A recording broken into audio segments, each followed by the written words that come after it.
Donc l'idée de la prochaine séquence, c'est de présenter ce qui se fait au Paléo avec Pascal, qui est déjà intervenu ce matin. Ce matin, on était dans des choses qui étaient très théoriques. Là, on va être dans quelque chose d'extrêmement pratique, de mise en place au festival Paléo, qui a lieu à Nyon, en Suisse. Très gros festival du mois de juillet, qui accueille environ 50 000 personnes par jour, et je pense que vous connaissez très bien. La question, donc, c'est accueillir, prendre soin et engager la communauté. Donc, Pascal, on se retrouve. Et donc là, l'idée de parler de communauté et de prendre l'exemple de ce que vous faites au Paléo. Je te laisserai présenter un petit peu le Paléo, mais pour entrer dans le vif du sujet, la communauté, comment tu définirais une communauté ? Voilà une grosse question. Dans la communauté, en fait, ce qui est le point de départ de la réflexion, c'est les pratiques aujourd'hui, et on en a eu un exemple ce matin, autour de la promotion, du marketing des événements, où on parle beaucoup de constituer une communauté, d'engager une communauté.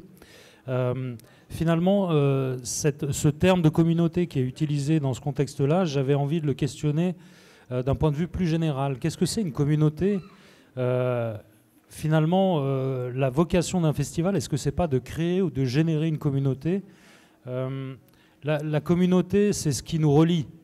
C'est ce qui fait de nous, pas seulement des individus, mais des êtres sociaux qui vivent quelque chose ensemble.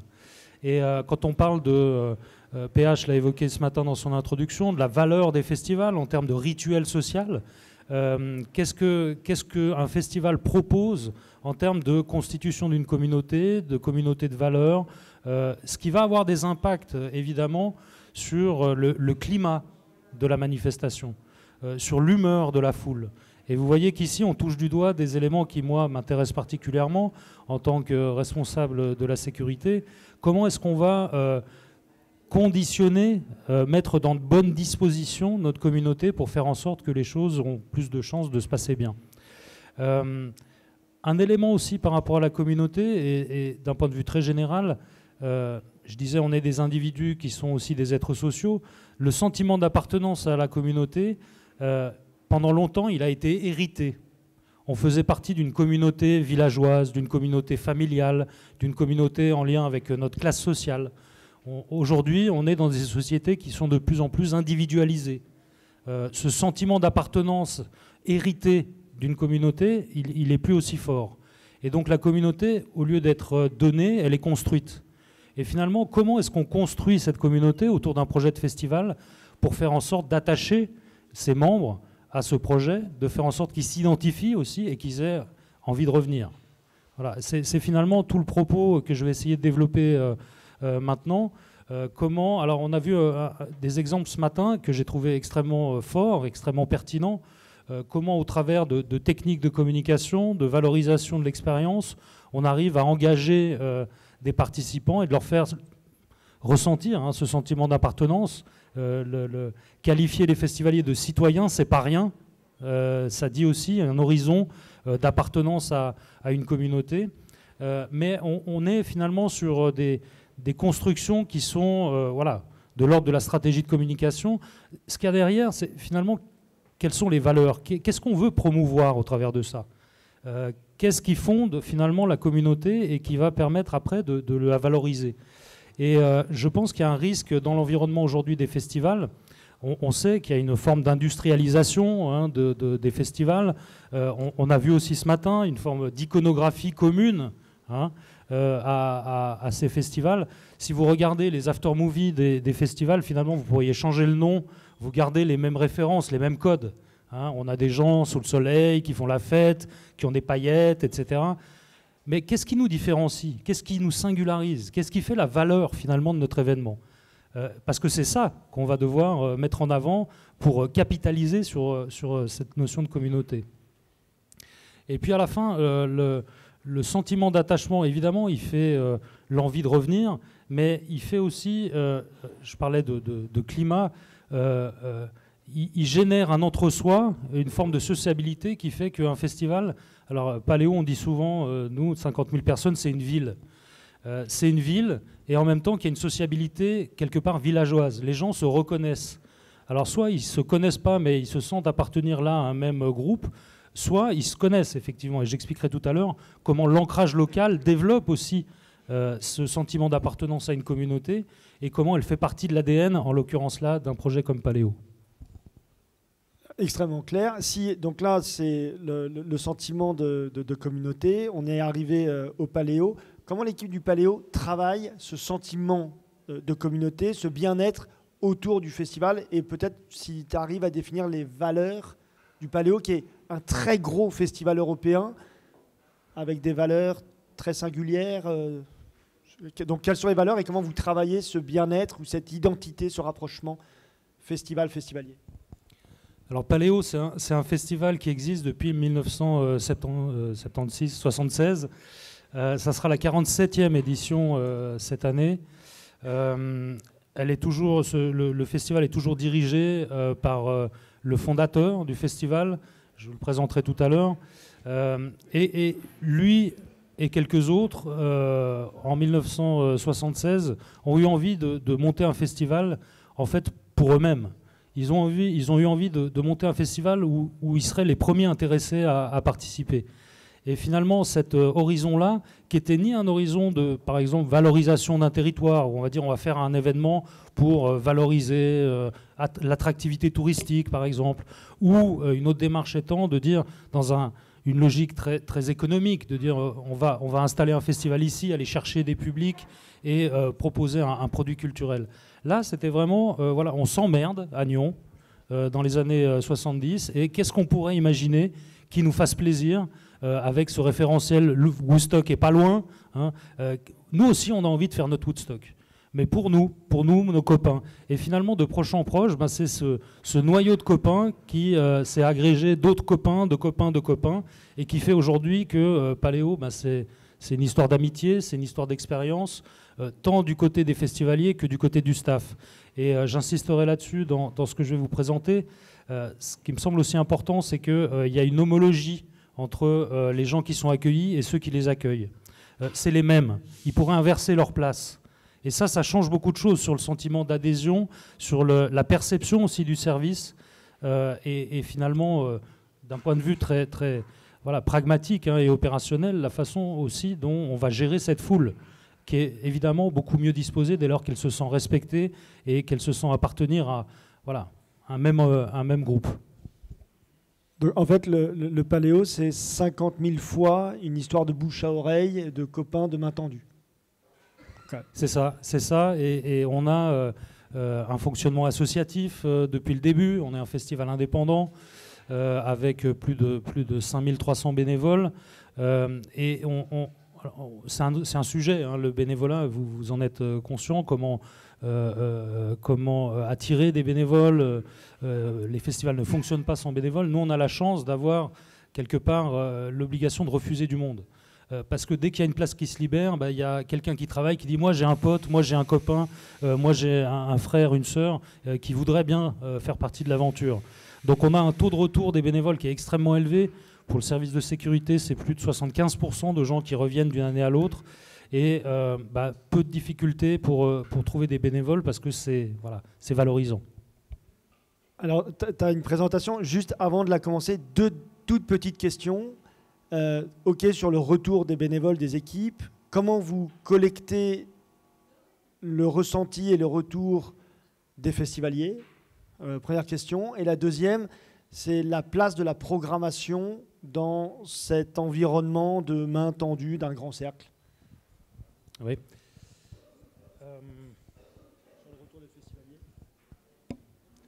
Alors bon, on n'est pas parmi les plus originaux là-dessus. On a des enquêtes évidemment pour avoir le feedback des spectateurs.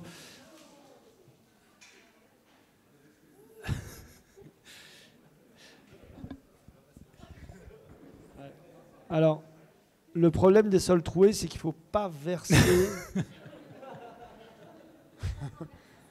Mais on va trouver une solution. Alors le retour des festivaliers. Oui. Quelqu'un pour la réanimer ou... L'expérience participant. Refresh. Non, on est, oui, évidemment, au-delà des techniques pour essayer de récolter de feedback, on a évidemment des sondages, on a des retours d'expérience, on a aussi un groupe d'observation et d'études, donc un groupe qui fait des observations sur les temps d'attente. On a des critères très précis de qualité sur les temps d'attente aux entrées, le temps d'attente aux toilettes, le temps d'attente pour les bars, les stands, etc., qui font des observations sur les points sur le site où il peut y avoir justement des congestions, des lieux où ça circule mal. Et il y a un feedback qui est fait et qui est analysé après coup. Et puis, de façon plus générale, on a un mot d'ordre qui nous est rappelé, je pense toujours, c'est la phrase que j'ai le plus entendue en fait depuis que je travaille pour le festival. C'est se mettre à la place du spectateur. Et je pense que c'est vraiment lié à cet ADN dont je parlais tout à l'heure. On organise un festival où on aimerait être les premiers festivaliers. Donc se mettre à la place du spectateur, quelle est la perception du spectateur du métier qu'on fait, du service qu'on délivre, c'est vraiment le fondamental, et ça revient toujours dans les questions qu'on a dans le développement des projets ou dans la façon dont on va mettre en place nos services. Alors, je vais te laisser faire ta presse. Juste en un mot sur le paléo. Bon, j'ai beaucoup écouté Pascal avec tout ce qu'il raconte, assez déroutant parfois, qui sort du cadre. Et puis, je suis allé au paléo et tout ce qu'il raconte, en fait, est réellement mis en application dans un festival de 50 000 personnes. Alors, on pourrait dire ce sont des Suisses. Évidemment, on est français, donc c'est facile de dire ça. Et en fait, ce n'est pas ça. C'est une extrême bienveillance envers le festivalier, ça c'est vrai. Une extrême bienveillance envers celui qui travaille par exemple le bénévole aussi. Et c'est un des rares festivals, si ce n'est le seul, je crois, où nous, WizEvent, qui faisons le contrôle d'accès là-bas, enfin ce qui en est du contrôle d'accès, parce qu'il le présentera, on a quasiment de mémoire pas vraiment le droit de parler aux festivaliers parce que c'est une charge qui incombe à l'organisateur, c'est-à-dire au bénévole, qui va gérer tout seul. Et j'en dis pas vraiment plus, comme ça tu nous présenteras, mais c'est vrai en fait, c'est un vrai cas pratique. Bon, dans les singularités, effectivement, j'ai parlé de système de bénévolat. En Suisse, on a la possibilité d'avoir des équipes de sécurité de bénévoles, et c'est le cas pour le festival. On a plus de 1000 agents de sécurité bénévoles qui travaillent pour le service de sécurité. Et je vais vous l'illustrer tout à l'heure, mais on tient vraiment à ce que ce soit des bénévoles de notre service de sécurité qui soient en contact avec le public. Le premier contact avec le public, c'est le bénévole, c'est la sécurité orientée service et orientée accueil. Ça fait écho à ce que je disais ce matin, et je trouvais fascinant tout ce qui est présenté sur le storytelling, sur l'expérience. Vous imaginez bien qu'une expérience comme celle-là, avec sa valeur ajoutée, avec sa qualité, si elle se traduit par un premier contact qui est négatif entre le visiteur et l'organisation, tout ça, ça ne sert à rien. Tout ça, c'est cassé. Donc, tenir, c'est une énorme promesse qu'on formule auprès de nos festivaliers quand on a ce genre de proposition. Il faut arriver à tenir sa promesse, et ça tient aussi dans ce genre de détails. Alors, je présenterai là, je prends ma casquette paléo pour dire aussi que moi je fais partie de cette communauté. Moi j'ai grandi avec ce festival, j'ai commencé en 95, il y a presque 30 ans, à collaborer bénévolement pour la sécurité, je contrôlais les badges. J'ai toujours bénévolement pris des responsabilités au niveau de la sécurité, responsable sécurité des scènes, notamment de la grande scène. Et depuis 2006, je suis donc employé permanent de la structure d'organisation qui comprend une quarantaine de salariés, responsables du département accueil et sécurité. Accueil et sécurité étant l'ensemble du service de sécurité, infirmerie, tout ce qui se passe au camping et la mobilité, circulation, transport. En introduction, je voudrais vous raconter en fait l'histoire de l'annonce de la programmation 2024. On organise chaque année en fait une conférence de presse qui est diffusée en streaming pour présenter la programmation de l'année. On a eu en streaming à peu près 60 000 connexions ce jour-là. Ça se déroule dans le théâtre de l'usine à gaz à Nyon. On a eu des retours sur cette programmation que vous voyez ici à droite, avec comme tête d'affiche Sam Smith, Burna Boy, Booba, Mika, Sean Paul, Major Lazer, Gazo, Tiakola, je ne les cite pas tous. Et on a eu un certain nombre de réactions dans la presse, dans les commentaires sur les réseaux sociaux, de gens qui disaient « mais je ne connais personne ».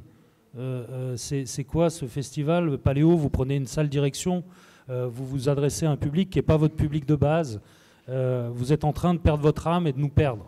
Voilà. Et ça, c'est quelque part une partie de la communauté qui manifeste aussi, y compris négativement, mais son attachement au festival, en disant finalement, dans la proposition artistique que vous nous faites, est-ce que j'ai encore une place, moi? Et ça se voit, je parlais des commentaires sur les réseaux sociaux. Alors, il y en a certains qui disent Gims, Calogero, Mika, Véronique Sanson, vous avez donné carte blanche au Resto du Cœur ou alors, mais c'est quoi cette prod totalement éclatée au sol? Paléo Festival, il faudrait repenser l'appellation de votre festival pour qu'il soit plus en adéquation avec votre programmation. Par exemple, Rapéo Festival ou encore Bling Bling Monnaie Festival. Donc il y a ceux qui trouvent que c'est trop variétoche et ceux qui trouvent que c'est trop musique urbaine. Donc c'est gaze. Vous connaissez l'expression, c'est gaze, moi je ne connaissais pas, mais voilà. Et puis un hashtag, mais notamment des journalistes culturels qui disent ah, quand même, il n'y a pas beaucoup de rock dans votre programmation. Est-ce que c'est une volonté du festival? Est-ce que vous boycottez le rock? Voilà. Alors évidemment, il y a un enjeu, on existe depuis 47 ans, il y a un enjeu de renouvellement des générations. Et ça, je voudrais juste m'attarder 2 secondes là-dessus, parce qu'on accueille à peu près 4 générations au festival. Il y a les fidèles et puis il y a le public qu'on doit continuer à engager dans le projet du festival, notamment les plus jeunes. Je ne veux pas revenir sur toutes les discussions qu'on a eues post-Covid, mais les jeunes qui avaient 15 ans en 2020, ils arrivent après le Covid, c'est leur première expérience de festival. Est-ce qu'ils vont être intéressés par ce format ? Vous évoquiez ce matin la question de la communauté, des codes. Aujourd'hui, la jeune génération, elle est fan d'un certain nombre d'artistes, toutes les générations l'ont été, mais elle a des formats qui lui sont proposés qui correspondent très bien à ce sentiment d'appartenance à une communauté. Les Swifters de Taylor Swift, leur format, c'est un concert en stade. Ils se retrouvent à 50 000 qui leur ressemblent. Il y a un sentiment très fort d'appartenance à cette communauté. Quand on propose un festival généraliste avec une programmation comme celle-là, quel est le niveau d'attachement qu'on va pouvoir créer avec cette jeune génération? C'est un peu un enjeu, je pense, que beaucoup d'événements ont en tête. Le résultat des courses, c'est qu'on met en vente les billets mercredi 20 mars la semaine dernière, et on a vendu l'ensemble des billets en 21 minutes, ce qui est un des records. On a un festival qui est complet depuis 20 ans, depuis 2004. Donc 240 000 billets vendus en 21 minutes. Évidemment, c'est très gratifiant, ça nous honore, ça nous engage. Il faut qu'on soit à la hauteur de la promesse qu'on adresse à ce public. Et puis, je voulais juste vous passer ce petit clip-là. Ça dure 2 minutes, mais finalement, pourquoi Paléo? J'ai dit, il y a des after-movies, on en a aussi. J'aurais pu vous montrer des jolies images de drones, etc. Mais par rapport au sujet, je trouvais que cette vidéo était plus pertinente.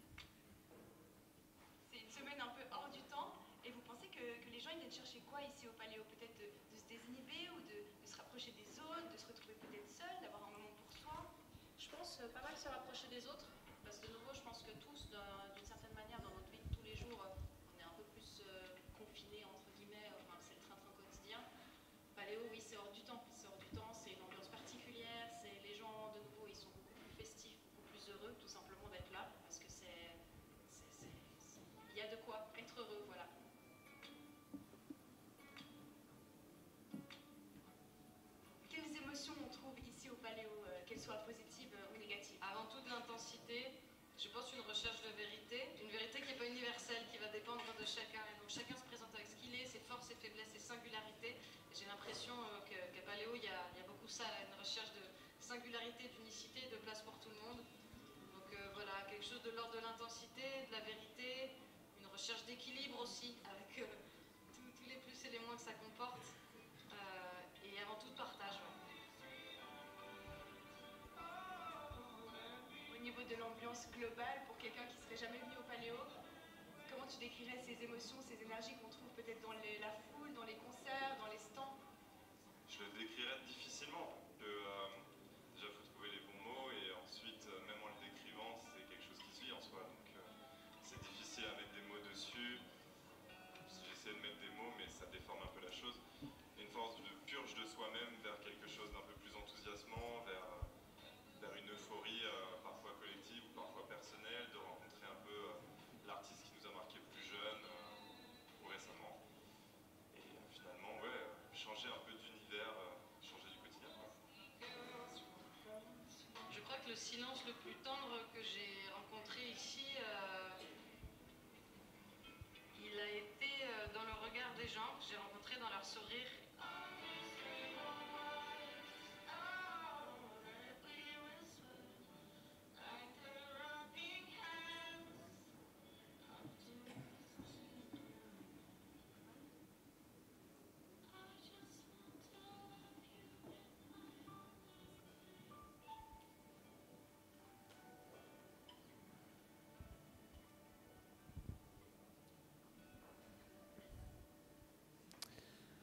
Voilà, donc il y a beaucoup d'intensité dans ces témoignages. Ça dit aussi l'attachement à ce festival, ce moment un peu hors du temps où finalement, je disais, une communauté, elle n'est pas donnée, elle est construite. Bah là, elle est construite, elle se reconstruit à chaque édition.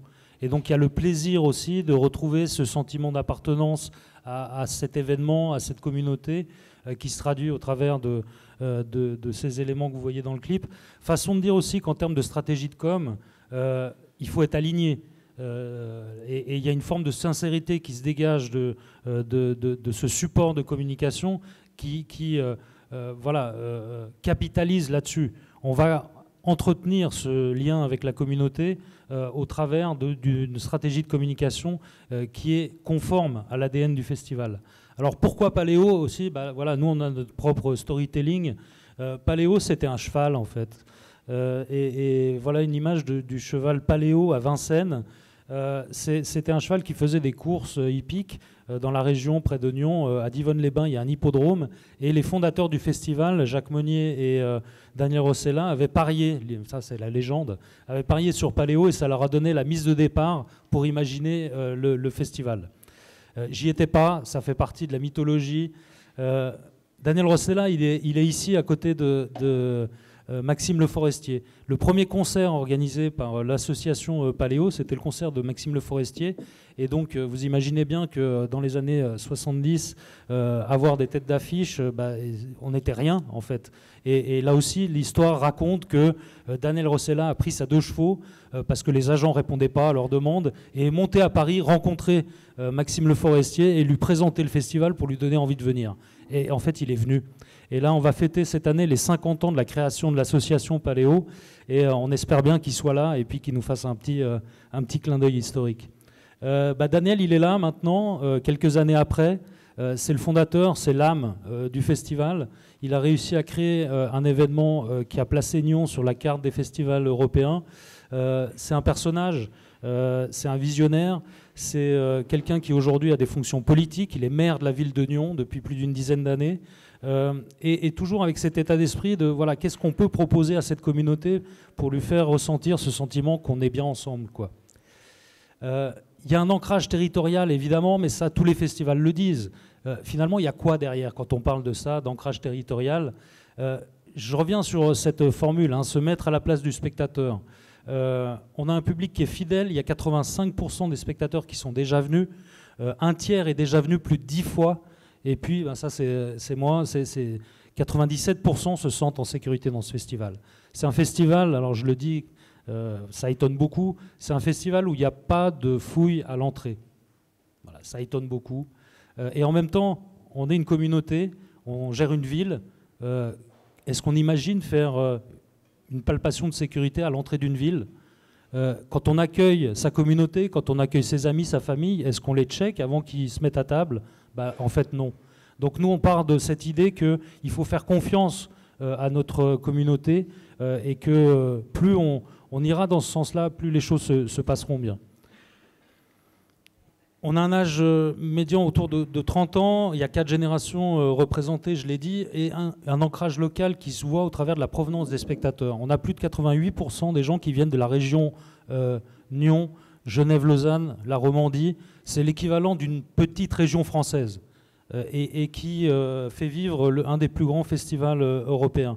Donc il y a une dimension locale très forte, un ancrage local, une appropriation par les gens de la région qui en fait un rituel incontournable. On dit à Nyon, il y a Noël, il y a Pâques et il y a Paléo, quoi. Les gens prennent leurs vacances pour être sûrs d'être disponibles. Tous festivaliers, 5434 bénévoles l'année dernière. Il y a vraiment cette logique d'être partie prenante d'un projet, d'une communauté. Ça, c'est un deuxième petit clip aussi rapide.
Donc vous imaginez bien, ancrage local, public local, collaborateurs bénévoles, c'est nos meilleurs ambassadeurs. Ils parlent de Paléo toute l'année. Et donc ils font vivre aussi, pour répondre à la question, comment on fait vivre cette communauté. C'est eux qui la font vivre. Il n'y a pas un apéro où les gens ne parlent pas de Paléo. Il y a toujours quelqu'un dans un groupe d'amis qui travaille à Paléo, qui a des infos, qui explique des choses, qui valorise à nouveau cette expérience. Et puis alors des souvenirs, sur 30 ans depuis que je suis attaché à ce festival, on ne fait que ça en fait, de se raconter des éditions précédentes. Et ça soude énormément autour du sentiment d'appartenance. Juste coupe une seconde. Le bar des artistes, c'est ça l'endroit de... Bar des musiciens. Ouais. Bar des musiciens. Il y a des gens qui ne sont jamais allés au Paléo. Ouais. Alors, juste, je vous explique ce que c'est. En fait, il y a un lieu de sortie, disons 2h du matin, je ne sais plus exactement, pour le grand public. Plus autour de 4h. Ouais. Ah, ok, d'accord. Bon, 4h, ok. Pour le grand public, hein. Ouais. Donc, le public sort, et en fait, sur le côté, assez grand, hein, ça doit faire peut-être 300 mètres de long, 200 mètres de long, un des plus beaux espaces du festival, que tout le monde peut voir. Vous avez 5000, 4000 bénévoles en train de faire la fête, peut-être plus encore que les festivaliers, et encore plus tard, et beaucoup plus tard. Et ça, c'est tous les soirs, pendant presque une semaine. Et c'est une ambiance de dingue, et c'est que les bénévoles.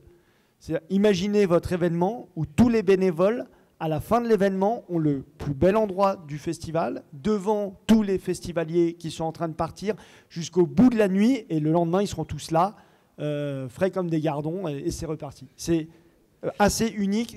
Quand on disait, il y a ce côté ensemble, main dans la main, etc., c'est très, très palpable, et c'est même tangible au Paléo. Et donc voilà, le Paléo, j'ai pris cette image là parce que on voit là un couple qui correspond à une de ces 4 générations, je vous laisse choisir laquelle, mais qui vit là sa deuxième jeunesse et qui peut se permettre là, dans cet environnement où il se sent en sécurité, où il se sent faire partie vraiment de cette population, de profiter comme jamais. Alors j'en viens sur comment on y arrive à ça, comment est-ce qu'on arrive à ce sentiment-là, à ce bien-être, accueillir la communauté. Voilà quelques images de nos bénévoles en charge de la sécurité. Voilà, donc ça c'est un point d'accès, ils contrôlent des badges, ils contrôlent des bracelets, ils sont toujours en binôme, là c'est un homme, une femme. Voilà, comment voulez-vous vous embrouiller avec une personne comme ça? Comment voulez-vous que ça génère des conflits? Comment voulez-vous être dans le rapport de force en fait? Et on est là vraiment sur une logique où c'est des festivaliers qui accueillent des festivaliers. C'est pour ça que le clip il est intéressant, c'est que bien sûr ils bossent, mais ils profitent. Et tout l'enjeu, c'est d'arriver à voilà, trouver le bon équilibre entre le niveau de service, le travail et le fait de profiter du festival. Je trouve cette photo aussi assez intéressante, justement, petit clin d'œil à With Event, c'est un contrôle de billets, hein, en fait. Et regardez la proximité entre celui qui contrôle et la personne du public. Et je trouve que cette proximité physique, elle dit aussi beaucoup de la proximité sociale et du fait que si on peut se permettre d'être aussi proche que ça, c'est qu'on se sent quand même proche en termes d'affinité. Donc à Paléo, je l'ai dit, il n'y a pas de fouille, il y a un dispositif d'entrée, donc de contrôle, voilà. Et puis ça, c'est le premier jour, en fait, quand les gens attendent à l'ouverture des portes, on fait un décompte ensemble. On compte à rebours de 5 à 0 et on dit ça y est, on ouvre ensemble Paléo et c'est parti pour une semaine. C'est un rituel, ça a été mis en place par mes équipes des entrées. Il n'y a personne qui leur a dit, voilà, le service de com leur a pas dit faites ça, ça fera des belles images sur les réseaux. C'est leur initiative. Et c'est devenu vraiment un rituel, c'est quelque chose. Les journalistes viennent pour capter ça parce que c'est un moment magique, quoi. C'est le moment vraiment du grand démarrage. À nouveau, on va raconter exactement ce qui se passe là. C'est assez marrant quand même. Hein. Je suis intervenu ce matin. Je vous aurais dit de ne jamais faire ce que je vais vous raconter, mais de jamais le faire. Donc là, en fait, vous avez une ligne de bénévoles prête à scanner. Et vous avez la foule des premiers festivaliers qui est en fait éloignée d'une vingtaine de mètres au démarrage. Vraiment au démarrage. Vous allez avoir un bénévole ou une bénévole qui va s'installer les deux pieds là devant un petit peu, si vous voulez, imaginez-vous une scène de tauromachie, quoi. Hein. On va lâcher le taureau et elle va interpeller le public qui va lui répondre. Ils vont se chauffer les uns les autres avec un immense sourire, le décompte et le public court. On lâche les chevaux, le public court pour rentrer dans le festival, pour rentrer dans les bénévoles. Et je vous jure qu'au moment d'arriver aux bénévoles, c'est extrêmement calme. Mais ça n'arrive que là-bas, ça n'arrivera jamais. Enfin, ne le faites jamais. Ou allez d'abord tester votre truc Paléo pour aller voir. Bon, tout ça, ça a l'air d'être très idéaliste. Bien sûr, on vient de la culture hippie, hein, Peace and Love. On est conscient aussi des réalités actuelles, des équipes de sécurité. On en a. Je disais que c'était des bénévoles. Et quand je réponds à des questions, je dis c'est des bénévoles, mais croyez-moi, ce n'est pas des amateurs. C'est des gens qui connaissent le festival, qui travaillent depuis 5, 10, 15, 20, 30 ans. Beaucoup de ce staff sécurité, c'est des professionnels de la sécurité, des ambulanciers, des pompiers, des policiers, des agents de sécurité qui viennent bénévolement, qui prennent des vacances pour travailler bénévolement pour le festival. Il y a une question au fond ?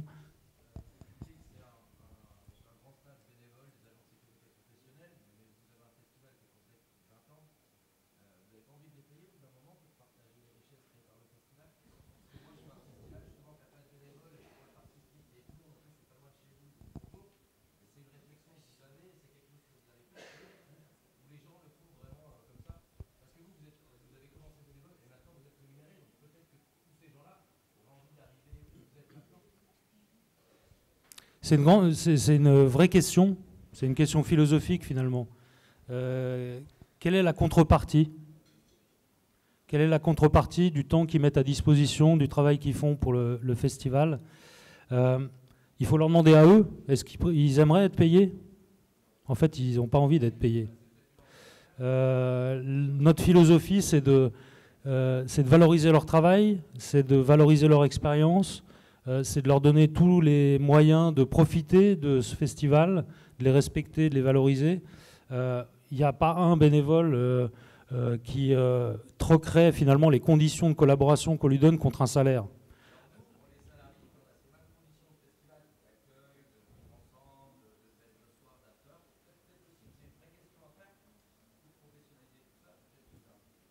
Bien sûr. On se pose régulièrement la question des limites du bénévolat. Évidemment, on est sur des logiques d'organisation qui se professionnalisent de plus en plus en termes de compétences et de besoin de compétences pour faire marcher un événement comme celui-là. On a une zone grise, on a des professionnels qui s'investissent plus que pendant la semaine du festival, qu'on valorise un peu plus. Mais je pense que en termes de philosophie, la philosophie du bénévolat fait partie des ingrédients qui font que Paléo est ce qu'il est. Et je pense qu'on perdrait en fait beaucoup de ça en ayant une relation contractuelle et de payer ces gens. Accessoirement, quand on me dit aussi, oui, mais une sécurité de bénévoles, vous ne les payez pas, quand est-ce que vous allez mettre en place une vraie sécurité ? La vraie sécurité, est-ce que c'est des gens qu'on paye, qui font partie d'une boîte de sécurité, qui n'ont aucun intérêt pour le festival, aucun intérêt pour les festivaliers, et qui passent leur temps en poste à regarder leur téléphone? Je ne pense pas que la qualité du service soit supérieure. Mais on pourra en parler après. Hein. On est d'accord, on est d'accord.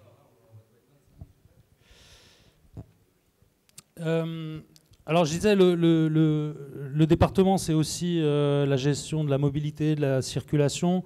Là aussi, c'est des bénévoles qui accueillent les festivaliers en périphérie, dans les parkings, aux gares. Je vais passer vite là-dessus. L'idée, c'est pas de vous abreuver avec des détails ou des chiffres, mais on a un périmètre de responsabilité qui est très large. Et une relation avec les autorités qui fait que... alors du coup, on endosse beaucoup de responsabilités, mais on est aussi très autonome sur les services qu'on met en place. Accueil PSH aussi, personnes en situation de handicap, ils font partie de la communauté. L'inclusion dont on parle beaucoup chez nous, ça a du sens. Les plateformes handicapées, vous voyez ici, c'est les meilleures places, quoi. Très clairement, on ne les met pas sur le côté. C'est ça qui compte. Et puis, projet de médiation aussi, notamment auprès du jeune public, réduction des risques, collaboration avec une école de travail social à Genève depuis 2006. Donc les problématiques qu'on rencontre aujourd'hui autour du harcèlement, autour des potentielles violences à caractère sexiste ou sexuel, c'est des choses qu'on a intégrées depuis longtemps. Je voulais faire un petit focus sur cette dimension prendre soin. Un service que je n'ai pas évoqué ici, c'est l'infirmerie. Et là aussi, c'est que des professionnels qui viennent bénévolement travailler pour le festival, des médecins, des ambulanciers, des infirmiers. On a eu un projet cette année, photo, un photographe qui a été bénévole pendant longtemps et qui a fait une série de, finalement, reportages un peu embarqués. Il a fait une série de portraits de ces gens de l'infirmerie. Alors là, vous voyez Denis, qui est un des piliers du service de l'infirmerie. Lui, il est là depuis toujours. Je pense que Paléo a été construit autour de lui. Il a une boîte de société de services d'ambulance et il passe la moitié de son mois de juillet à venir construire l'infirmerie, mettre en place tout le matériel. Il nous apporte une valeur incroyable. Ça, c'est des collaborateurs aussi. Voilà, ils leur ont dit, mais prenez la pause avec un objet qui vous sert dans votre travail. Vous voyez. Puis j'adore cette photo là parce qu'on dirait que c'est une femme de ménage, mais en fait, elle vient de nettoyer du sang. Donc, c'est le côté un peu dark side. Mais on voulait aussi montrer ça. L'infirmerie, c'est des sourires, c'est de l'accueil, c'est du soin, c'est de prendre soin des gens, c'est aussi les considérer. On trouve et on voit sur ces visages l'intensité de la relation aussi. C'est évidemment des moments de stress, des moments où on se fait du souci, des moments de pause un peu plus calmes où on peut partager aussi avec ses collègues ses expériences. J'aime bien cette photo, là on est sous la grande scène pendant le concert de Rosalia. Et il y a une jeune fille qui vient de se faire évacuer, qui était sur les premiers rangs et qui est en détresse. Et vous voyez, alors vous voyez pas très bien là en l'occurrence, mais on a une infirmière là qui la regarde, qui tient sa main, et on voit dans son regard, elle a des paillettes, et on voit dans son regard en fait que c'est une festivalière qui s'occupe d'une autre festivalière. Il n'y a pas de condescendance, il y a que de la proximité en fait dans la relation. Pour la petite histoire, en fait, cette fille, c'était son premier festival. Donc c'est une façon de dire que cette culture, elle irrigue aussi l'ensemble du service. Et puis ça, c'est une image qui pour moi est extrêmement touchante. On a eu cette année un problème médical, un arrêt cardio-respiratoire en marge d'un concert, le concert de Chaka Ponk. Rien à voir avec le show en lui-même, mais une personne a fait un arrêt cardiaque. Donc vous imaginez bien une intervention délicate avec une extraction de la personne victime au milieu de la foule. C'était très intense, c'était compliqué. Finalement, voilà, la personne a été évacuée en ambulance. À ce moment-là, en fait, les intervenants reviennent à l'infirmerie et on ne sait pas ce qui va advenir de ce monsieur. Et là, ils se prennent dans les bras parce qu'ils ont besoin de décharger. Et ils ont besoin finalement de cette proximité pour voilà, se sentir ensemble et réaliser ce qu'ils ont vécu. Je parle de gens qui sont tous des professionnels du médical, qui ont l'habitude dans les hôpitaux de vivre avec la maladie, avec des gens blessés, des accidents, voire des décès. Ça, c'est les responsables de l'infirmerie. Juste au moment du débriefing après coup, et on voit sur leur visage l'inquiétude. Mais finalement, la vie continue, le festival continue, il faut se remobiliser parce qu'il y a 50 000 personnes sur le site et qu'ils ont besoin de ce service et de cet engagement jusqu'au bout. Et ces gens-là, en fait, on parlait, voilà, ces gens, si on devait les payer, on n'aurait pas les moyens, en fait, de payer cette qualité de service et cet engagement. C'est des gens qui, dans le cadre de leur métier, sont habitués à mettre de la distance avec leurs patients. Là, ils sont affectés comme jamais ils le sont dans le cadre de leur activité professionnelle. Pourquoi? Parce que là, ce n'est pas un patient, en fait. C'est un membre de la communauté. Et on ne sait pas si on n'est pas en train de le perdre, en fait. Et à la fin, l'histoire finit bien. Cette personne a été sauvée. Aujourd'hui, elle va bien. Et ce feedback, il était hyper important pour nos équipes. Voilà, c'est façon de dire que la même activité, le même métier, dans un contexte ou dans un autre, peut prendre une intensité totalement différente. Et puis je finirai là-dessus sur engager la communauté. Ça, c'est un personnage aussi de l'histoire paléo. C'est notre speaker de la grande scène. Il s'appelle Mick et c'est lui qui présente les concerts, qui présente les artistes. Il est identifié par tout le monde. Tout le monde connaît Mick, c'est le copain de tout le monde. Et c'est vraiment l'image de paléo qui parle à la foule. Et ce bonhomme-là, il a une aura incroyable et il parle aux gens comme si c'était ses amis, ses potes. Et il arrive à leur faire ressentir l'importance qu'ils ont à nos yeux et à gérer en particulier certaines situations un peu compliquées, situations d'urgence où il faut intervenir et parler à la foule. Et il est écouté. Parce qu'on sait que si Mick nous parle, c'est pour notre bien. C'est pas pour nous embêter, c'est pas pour briser nos attentes, c'est justement parce qu'on prend soin d'eux. Un autre exemple de communication, parce que finalement on parle beaucoup de réseaux sociaux, voilà, la communication directe, le face-à-face, ça a encore de la place. La communication directe avec le public aussi, ça c'est le concert d'Orelsan. On a des problématiques aujourd'hui en lien avec la prévention des mouvements de foule, des possibles compressions devant la scène. Ça c'est un message qu'on met sur certains concerts où on anticipe un public jeune, famille, des enfants, et on leur dit avant, voilà, concert à forte affluence pour votre confort et le bien-être de vos enfants, évitez les premiers rangs. L'idée, c'est de toujours avoir un message qui est perçu comme allant dans le sens de leurs attentes. Là, en l'occurrence, c'est complété évidemment par d'autres canaux de communication où on leur dit, si vous êtes un peu plus loin, il y a un écran, vous verrez la scène, vous verrez l'écran, vous ne serez pas comprimé et vous aurez une bien meilleure expérience. Le souci de ce message-là et de la mise en forme de ce message est cohérent avec la philosophie du festival. Puis je finirai pour 2-3 éléments de com. Évidemment, Paléo, c'est une chambre d'écho médiatique importante. On a quasiment 500 journalistes qui sont sur site. En 2008, il y en avait 700. Donc ça dit aussi la baisse des médias traditionnels, entre guillemets. Par contre, on a, voilà, je ne comparerai pas les chiffres avec ce qui nous a été donné ce matin par Poracoville, mais évidemment, il y a une audience sur les réseaux sociaux, mais la stratégie, c'est d'être notre propre média. De la même manière qu'on s'adresse directement à notre public, à travers notre staff, un speaker, des écrans, on veut aussi que sur les réseaux sociaux, ce soit Paléo qui parle. Et en l'occurrence, on évoquait tout à l'heure les influenceurs. On a aussi des influenceurs qu'on invite et qui viennent parler. C'est finalement, là aussi, on les intègre dans la communauté. Et ils donnent pour nous des informations au public. Là, sur l'image de droite, vous avez une influenceuse qui relate son expérience de maman et comment elle est venue en famille et quels sont tous les services qui sont proposés pour les familles à Paléo. Les artistes aussi jouent ce jeu-là. Voilà, on a des réponses des artistes, on les incite finalement à réagir à la programmation, au fait qu'ils viennent à Paléo. Et puis là, c'est l'exemple de Luascanza, et qui, vous voyez pas bien, mais elle a fait un post en fait après son passage à Paléo en disant « Si seulement vous saviez à quel point j'en ai rêvé, merci infiniment au public suisse et au Paléo Festival de m'avoir fait vivre un des plus beaux moments de ma vie. » Quand on a ça, quand on a aussi les sourires des spectateurs, quand on a cette fête au bar des musiciens, pourquoi il s'appelle le bar des musiciens? C'est qu'au départ, les musiciens venaient là. Aujourd'hui, c'est leur choix, hein, ils ont des impératifs de tournée, etc. C'est beaucoup plus rare qu'ils viennent là. Mais on a gardé ce terme bar des musiciens. C'est effectivement majoritairement le bar du staff, des invités. Mais il n'y a pas d'hiérarchie en fait à Paléo. On est tous là pour contribuer à la bonne marche du festival et puis à vivre des moments comme ça où nous aussi on se sent appartenir fort à cette communauté. Voilà pour ce qui est de ma présentation.